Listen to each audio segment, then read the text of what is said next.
একটা ছোট গ্রামে থাকত আমিন নামের এক ছেলে।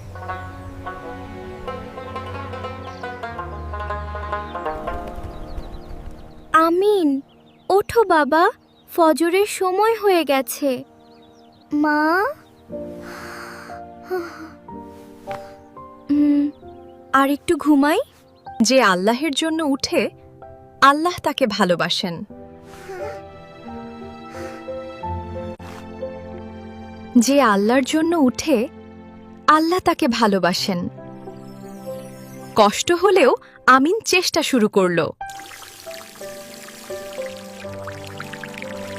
আমিন। আল্লাহ, আমাকে ভালো মানুষ বানাও। বিসমিল্লাহ।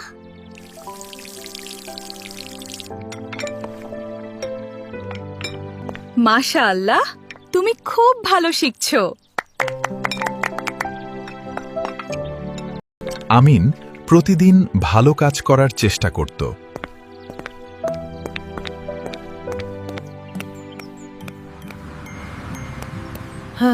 কেউ কি আমাকে রাস্তা পার করাবে? আসেন দাদু, আমি সাহায্য করি।